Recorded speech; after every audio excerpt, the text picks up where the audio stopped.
ನಮಸ್ಕಾರ ಸ್ನೇಹಿತರೆ, ಮಾರ್ಲಾಟ್ಸ್ ಇನ್ ಕನ್ನಡ ಯೂಟ್ಯೂಬ್ ಚಾನಲ್ಗೆ ನಿಮಗೆಲ್ಲರಿಗೂ ಪ್ರೀತಿಯ ಸ್ವಾಗತ. ನೋಡಿ, ಇವತ್ತಿನ ಈ ಒಂದು ವಿಡಿಯೋದಲ್ಲಿ ನಾನು ನಿಮಗೇನು ತಿಳಿಸ್ಕೊಡ್ತಾ ಇದ್ದೇನೆ ಅಂತಂದರೆ, ಮಹಿಳಾ ಮತ್ತು ಮಕ್ಕಳ ಅಭಿವೃದ್ಧಿ ಇಲಾಖೆಯಲ್ಲಿ ಹೊಸ ಹುದ್ದೆಗಳ ನೇಮಕಾತಿಯನ್ನು ಕಾಲ್ಫಾರ್ ಮಾಡಲಾಗಿದೆ. ಸೊ ಈ ಹುದ್ದೆಗಳಿಗೆ ನೀವು ಅರ್ಜಿಯನ್ನು ಸಲ್ಲಿಸಬೇಕಂತಂದರೆ ಶೈಕ್ಷಣಿಕ ಅರ್ಹತೆ ಎಷ್ಟಿರಬೇಕು ಮತ್ತು ಆಯ್ಕೆ ಆದಂಥ ಅಭ್ಯರ್ಥಿಗಳಿಗೆ ತಿಂಗಳ ವೇತನ ಎಷ್ಟಿರುತ್ತೆ, ಹಾಗೆ ಅರ್ಜಿ ಪ್ರಕ್ರಿಯೆ ಯಾವ ರೀತಿ ಇರುತ್ತೆ ಮತ್ತು ಇಲ್ಲಿ ಆಯ್ಕೆ ಪ್ರಕ್ರಿಯೆ ಯಾವ ರೀತಿ ಇರುತ್ತೆ, ಎಲ್ಲ ಮಾಹಿತಿ ನಿಮಗೆ ಇದೇ ವಿಡಿಯೋದಲ್ಲಿ ತಿಳಿಸ್ಕೊಡ್ತಾ ಹೋಗ್ತೀನಿ. ಮಿಸ್ ಮಾಡದೆ ವಿಡಿಯೋ ಕೊನೆವರೆಗೂ ನೋಡಿ.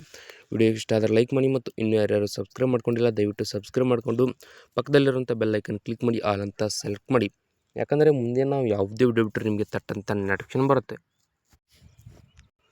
ನಿಮಗೆ ಈ ಒಂದು ನೋಟಿಫಿಕೇಶನ್ ಬೇಕಂದರೆ ಇದೇ ವಿಡಿಯೋ ಕೆಳಗಡೆ ಡಿಸ್ಕ್ರಿಪ್ಷನಲ್ಲಿ ವಾಟ್ಸಪ್ ಚಾನಲ್ ಲಿಂಕ್ ಮತ್ತು ಟೆಲಿಗ್ರಾಮ್ ಚಾನಲ್ ಲಿಂಕ್ ಕೊಟ್ಟಿರ್ತೀನಿ. ಅದರ ಮೇಲೆ ಕ್ಲಿಕ್ ಮಾಡಿ ಜಾಯ್ನ್ ಆಗಿ ಅದರಲ್ಲಿ ನಿಮಗೆ ಈ ಒಂದು ನೋಟಿಫಿಕೇಶನ್ ಸಿಗುತ್ತೆ.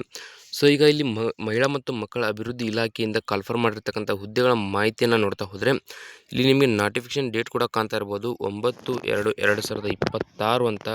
ಸೊ ಇಲ್ಲಿ ನೋಡಿ, ಕರೆಕ್ಟಾಗಿ ನೋಡಿಕೊಂಡು ಅರ್ಜಿಯನ್ನು ಸಲ್ಲಿಸಿ.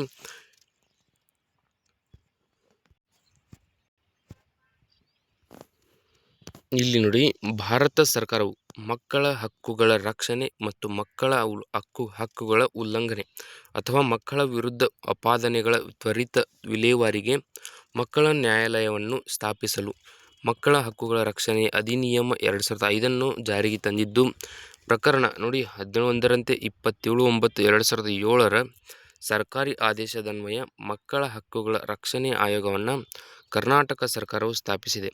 ಸೊ ಇಲ್ಲಿ ಸದರಿ ಏನಪ್ಪ ಅಂತಂದರೆ ಆಯೋಗಕ್ಕೆ ಅಧ್ಯಕ್ಷರು ಹಾಗೂ ಸದಸ್ಯರನ್ನು ರಾಜ್ಯ ಸರ್ಕಾರವು ನೇಮಿಸಬೇಕಾಗಿರುತ್ತದೆ.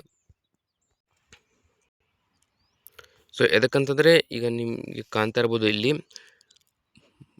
ಮಕ್ಕಳ ಹಕ್ಕುಗಳ ರಕ್ಷಣೆ ಮತ್ತು ಮಕ್ಕಳ ಹಕ್ಕುಗಳ ಉಲ್ಲಂಘನೆ ಅಥವಾ ಮಕ್ಕಳ ವಿರುದ್ಧ ಅಪಾದನೆಗಳ ತ್ವರಿತ ವಿಲೇವಾರಿಗೆ ಮಕ್ಕಳ ನ್ಯಾಯಾಲಯವನ್ನು ಸ್ಥಾಪಿಸಲು ಮಕ್ಕಳ ಹಕ್ಕುಗಳ ರಕ್ಷಣೆ ಅಧಿನಿಯಮನ ಜಾರಿಗೆ ತರಲಾಗಿದೆ. ಇದರ ಪ್ರಕಾರ ನೋಡಿ, ದಿನಾಂಕ 27/9/2007 ಸರ್ಕಾರಿ ಆದೇಶದನ್ವಯ ಇಲ್ಲಿ ಮಕ್ಕಳ ಹಕ್ಕುಗಳ ರಕ್ಷಣೆ ಆಯೋಗವನ್ನು ಕರ್ನಾಟಕ ಸರ್ಕಾರವು ಸ್ಥಾಪಿಸಿದ್ದು, ಇದಕ್ಕೆ ಏನಪ್ಪ ಅಂದರೆ ಈ ಆಯೋಗಕ್ಕೆ ಅಧ್ಯಕ್ಷರು ಮತ್ತು ಸದಸ್ಯರು ಬೇಕಾಗಿರುತ್ತಾರೆ. ಅದಕ್ಕಾಗಿ ರಾಜ್ಯ ಸರ್ಕಾರವು ಏನಪ್ಪ ಅಂದರೆ ಈ ಒಂದು ಹೊಸ ಅಧಿಸೂಚನೆಯನ್ನು ಬಿಡುಗಡೆ ಮಾಡಿದೆ. ಅಂದರೆ ಅಧ್ಯಕ್ಷರು ಮತ್ತು ಸದಸ್ಯರನ್ನು ಆಯ್ಕೆ ಮಾಡಿಕೊಳ್ಳಲಿಕ್ಕೆ ಏನಪ್ಪ ಅಂದರೆ ನೋಟಿಫಿಕೇಶನ್ನ ಬಿಡುಗಡೆ ಮಾಡಿದ್ದಾರೆ. ಅಧ್ಯಕ್ಷರ ಮತ್ತು ಸದಸ್ಯರ ಅವಧಿಯು 3 ವರ್ಷದ್ದಾಗಿದ್ದು, ಅಧ್ಯಕ್ಷರ ಹುದ್ದೆಗೆ ಅರ್ಜಿ ಸಲ್ಲಿಸುವವರ ವಯೋಮಿತಿ ಕನಿಷ್ಠ 40 ವರ್ಷಗಳು ಹಾಗೂ ಗರಿಷ್ಠ 65 ವರ್ಷದ ಒಳಗಿರಬೇಕು. ಅಂದರೆ ಈಗ ಏನು ರಾಜ್ಯ ಸರ್ಕಾರದಿಂದ ಈ ಒಂದು ನೋಟಿಫಿಕೇಶನ್ ಬಿಡುಗಡೆ ಆಗಿದೆ, ಅಧ್ಯಕ್ಷರು ಮತ್ತು ಸದಸ್ಯರನ್ನು ಆಯ್ಕೆ ಮಾಡಿಕೊಳ್ಬೇಕಂತ. ಸೊ ಇದರಲ್ಲಿ ನೋಡಿ, ಅಧ್ಯಕ್ಷರ ಮತ್ತು ಸದಸ್ಯರ ಅವಧಿ ಎಷ್ಟಿರುತ್ತೆ ಅಂತಂದರೆ 3 ವರ್ಷ ಮಾತ್ರ ಇರುತ್ತೆ. ಸೊ ಇಲ್ಲಿ ಈ ಹುದ್ದೆಗೆ ಅರ್ಜಿಯನ್ನು ಸಲ್ಲಿಸಬೇಕಂತಂದರೆ ನೋಡಿ, 40 ವರ್ಷದಿಂದ ಹಿಡಿದು 65 ವರ್ಷದ ಒಳಗೆ ಇರತಕ್ಕಂಥ ಅಭ್ಯರ್ಥಿಗಳು ಮಾತ್ರ ಈ ಹುದ್ದೆಗೆ ಅರ್ಜಿಯನ್ನು ಸಲ್ಲಿಸಲು ಅವಕಾಶ ಇರುತ್ತೆ. ನೋಡಿ, ಸದಸ್ಯರ ಹುದ್ದೆಗೆ ಅರ್ಜಿಯನ್ನು ಸಲ್ಲಿಸಬೇಕಂತ ಅಭ್ಯರ್ಥಿಗಳು ಅವರ ವಯೋಮಿತಿಯನ್ನು ನೋಡ್ತಾ ಹೋದರೆ ಕನಿಷ್ಠ 35 ವರ್ಷದಿಂದ ಹಿಡಿದು 60 ವರ್ಷದ ಒಳಗೆ ಇರತಕ್ಕಂಥ ಅಭ್ಯರ್ಥಿಗಳು ಮಾತ್ರ ಈ ಹುದ್ದೆಗೆ ಅರ್ಜಿಯನ್ನು ಸಲ್ಲಿಸಬಹುದು. ಕರೆಕ್ಟಾಗಿ ನೋಡ್ಕೊಳ್ಳಿ. ಅಧ್ಯಕ್ಷರ ಹುದ್ದೆಗೆ ನೀವು ಅರ್ಜಿಯನ್ನು ಸಲ್ಲಿಸಬೇಕಂತಂದರೆ ನೋಡಿ, ಕನಿಷ್ಠ 40ರಿಂದ 65 ವರ್ಷದ ಒಳಗೆ ಇರತಕ್ಕಂಥ ಅಭ್ಯರ್ಥಿಗಳು ಅರ್ಜಿಯನ್ನು ಸಲ್ಲಿಸಬಹುದು. ಸದಸ್ಯರ ಹುದ್ದೆಗೆ ಅರ್ಜಿಯನ್ನು ಸಲ್ಲಿಸುವಂಥ ಅಭ್ಯರ್ಥಿಗಳು 35 ವರ್ಷದಿಂದ ಹಿಡಿದು 60 ವರ್ಷದ ಒಳಗೆ ಇರತಕ್ಕಂಥ ಅಭ್ಯರ್ಥಿಗಳು ಮಾತ್ರ ಅರ್ಜಿಯನ್ನು ಸಲ್ಲಿಸಬೇಕಾಗತ್ತೆ. ಇದರ ಅವಧಿ ಎರಡು ಏನಪ್ಪ ಅಂದರೆ ಅಧ್ಯಕ್ಷ ಮತ್ತು ಸದಸ್ಯರ ಅವಧಿ ಬಂದ್ಬಿಟ್ಟು 3 ವರ್ಷ ಇರುತ್ತೆ. ಕರೆಕ್ಟಾಗಿ ನೋಡ್ಕೊಳ್ಳಿ. ಮಕ್ಕಳ ಹಕ್ಕುಗಳು ರಕ್ಷಣೆ ಮತ್ತು ಮಕ್ಕಳ ಹಕ್ಕುಗಳನ್ನು ಪ್ರತಿಪಾದಿಸುವಲ್ಲಿ ಅಂದರೆ ಅಡ್ವೊಕೇಸಿ ಈ ಕ್ಷೇತ್ರಗಳಲ್ಲಿ ಕನಿಷ್ಠ 10 ವರ್ಷ ಅನುಭವ ಹೊಂದಿರಬೇಕು. ಇದನ್ನು ಕೂಡ ಕರೆಕ್ಟಾಗಿ ನೆನಪಿಟ್ಟುಕೊಂಡು ಅರ್ಜಿಯನ್ನು ಸಲ್ಲಿಸಿ. ಇಲ್ಲಿ ಏನಪ್ಪ ಅಂತಂದರೆ ಮಕ್ಕಳ ಹಕ್ಕುಗಳು ರಕ್ಷಣೆ ಮತ್ತು ಮಕ್ಕಳ ಹಕ್ಕುಗಳನ್ನು ಪ್ರತಿಪಾದಿಸುವಲ್ಲಿ ಅಂದರೆ ಅಡ್ವೊಕೇಸಿ ಈ ಕ್ಷೇತ್ರಗಳಲ್ಲಿ ಕನಿಷ್ಠ 10 ವರ್ಷ ಆದರೂ ಕೂಡ ನಿಮಗೆ ಎಕ್ಸ್ಪೀರಿಯೆನ್ಸ್ ಇರಬೇಕು. ಅಧ್ಯಕ್ಷರು ಹಾಗೂ ಸದಸ್ಯರ 2 ಹುದ್ದೆಗಳಿಗೆ ಅರ್ಜಿ ಸಲ್ಲಿಸುವವರು ಪ್ರತ್ಯೇಕವಾಗಿ ಅರ್ಜಿಯನ್ನು ಸಲ್ಲಿಸಬೇಕು. ಅಂದರೆ 2 ಹುದ್ದೆಗಳಿಗೆ ಏನಪ್ಪ ಅಂದರೆ ಒಂದೇ ಅರ್ಜಿಯಲ್ಲಿ ನೀವು ಅರ್ಜಿಯನ್ನು ಸಲ್ಲಿಸಲು ಅವಕಾಶವನ್ನು ಕೊಟ್ಟಿಲ್ಲ, ಬೇರೆ ಬೇರೆಯಾಗಿ ಏನಪ್ಪ ಅಂದರೆ ಪ್ರತ್ಯೇಕವಾಗಿ ಅರ್ಜಿಯನ್ನು ಸಲ್ಲಿಸಬೇಕಂತ ಇಲ್ಲಿ ಕೊಟ್ಟಿದ್ದಾರೆ.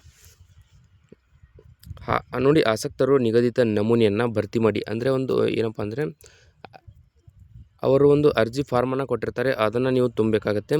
ಸೊ ಅಂದರೆ ಭರ್ತಿ ಮಾಡಿ ಅರ್ಜಿಯನ್ನು ಮುಚ್ಚಿದ ಲಕೋಟೆಯಲ್ಲಿ ದಿನಾಂಕ 9/3/2026 ಮುದ್ದಾಮ್ ಅಥವಾ ಅಂಚೆ ಮೂಲಕ ಕರ್ನಾಟಕ ರಾಜ್ಯ ಮಕ್ಕಳ ಹಕ್ಕುಗಳ ರಕ್ಷಣಾ ಆಯೋಗ ಕಚೇರಿಗೆ ಸಲ್ಲಿಸಬಹುದಾಗಿರುತ್ತೆ.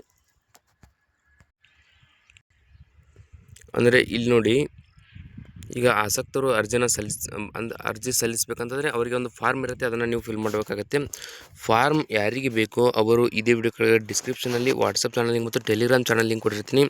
ಅದರ ಮೇಲೆ ಕ್ಲಿಕ್ ಮಾಡಿ ಜಾಯ್ನ್ ಆಗಿ. ಅದರಲ್ಲಿ ನಿಮಗೆ ಆ ಒಂದು ಫಾರ್ಮ್ ಸಿಗುತ್ತೆ, ಅದನ್ನು ನೀವು ಪ್ರಿಂಟ್ ತೆಗೆದುಕೊಂಡು ಭರ್ತಿ ಮಾಡಿದ ನಂತರ ಇಲ್ಲಿ ನೋಡಿ ಏನಪ್ಪ ಅಂತಂದರೆ ದಿನಾಂಕ 9/3/2026 ನೀವಾಗಿ ಹೋಗಿ ನೀವು ಏನಪ್ಪ ಅಂದರೆ ಆ ಅರ್ಜಿನ ಕೊಡ್ಬೋದು. ಇಲ್ಲಪ್ಪ ಅಂತಂದರೆ ಅಂಚೆ ಮೂಲಕ ಎಲ್ಲಿ ಕೊಡೋದಂತಂದರೆ ಕರ್ನಾಟಕ ರಾಜ್ಯ ಮಕ್ಕಳ ಹಕ್ಕುಗಳ ರಕ್ಷಣಾ ಆಯೋಗ ಕಚೇರಿಗೆ ನೀವು ಸಲ್ಲಿಸಬೇಕಾಗಿರುತ್ತೆ.